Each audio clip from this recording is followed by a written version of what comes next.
Selamat pagi, siang, sore, malam kepada Bapak Ahmad Iwan Fadli selaku dosen pengampu mata kuliah pengantar sains data. Di sini saya Gabriel Aditya akan menjelaskan terkait dengan dataset employee termination dilihat dari bisnis dan data understanding-nya. Yang pertama, di sini ada business understanding, terbagi menjadi 6 poin totalnya. Yang pertama adalah analisis turnover karyawan. Jadi di sini dataset ini akan digunakan untuk mengidentifikasi pola dan memprediksi risiko turnover untuk mengambil tindakan preventif supaya karyawan tidak keluar secara tidak ada alasannya begitu. Lalu untuk yang nomor 2, pengambilan keputusan manajemen dari SDM itu dengan mengembangkan strategi retensi dan memperbaiki proses rekrutmen berdasarkan data yang ada. Lalu yang ketiga adalah analisis kinerja dan kepuasan karyawan dengan cara mengevaluasi hubungan antara kinerja dan turnovernya serta meningkatkan kepuasan dari karyawan itu sendiri sehingga tidak akan ada terjadi banyak turnover yang pastinya akan merugikan perusahaan. Lalu yang keempat ada mendukung kebijakan dan keputusan strategis, di mana ini akan mengembangkan kebijakan SDM dan perencanaan tenaga kerja berdasarkan tren data turnover.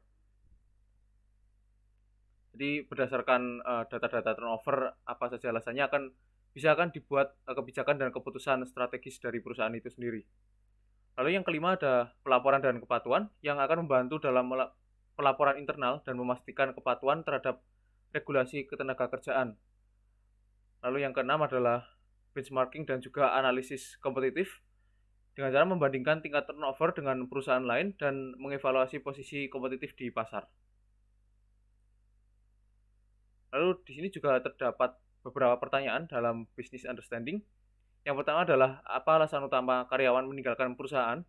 Lalu faktor apa saja yang paling mempengaruhi pemutusan kerja dari karyawan? Lalu bagaimana karakteristik karyawan yang cenderung meninggalkan perusahaan?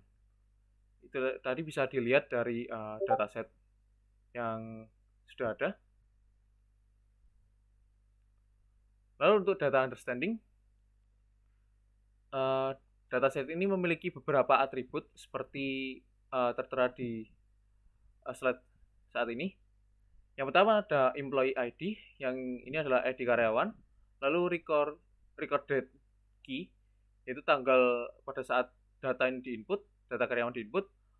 Lalu ada birthday key, yaitu tanggal lahir karyawan. Lalu ada origin hire date, yang mana ini adalah tanggal karyawan dipekerjakan untuk pertama kalinya. Lalu ada termination date key, di mana tanggal karyawan diberhentikan. Lalu ada length of service, lama karyawan bekerja, city name, tempat tinggal karyawan, department name, itu nama departemen dari karyawan. Lalu ada business unit, jabatan karyawan dalam suatu unit. Lalu ada job title atau nama pekerjaan karyawannya, atau bisa juga apa jabatannya. Lalu ada store name, lokasi bekerja, baik itu toko atau cabang dari suatu perusahaan lain, dari suatu perusahaan itu. Lalu ada gender short, jenis kelamin yang dituliskan secara singkat. Lalu ada gender full yang dituliskan secara lengkap. Lalu ada term reason description, alasan pemberhentian karyawan, dan juga term type description atau jenis pemberhentian karyawan. Lalu ada status year, status pekerja pada tahun yang tertera, dan juga status pekerja secara keseluruhan. Lalu dari data set yang sudah ada bisa dilakukan eksplorasi data seperti statistik deskriptif yang mana bisa digunakan untuk menghitung statistik deskriptif seperti mean, median, mode, dan standar deviasi untuk fitur numeriknya. Lalu ada distribusi data untuk melihat distribusi data untuk setiap fitur, misal distribusi usia karyawan, lama bekerja, dan lain-lain. Dan yang ketiga adalah missing values untuk mengidentifikasi value yang nol atau yang hilang atau bernilai nol dalam dataset dan juga memahami pola missing value tersebut. Baik, kurang lebihnya seperti itu.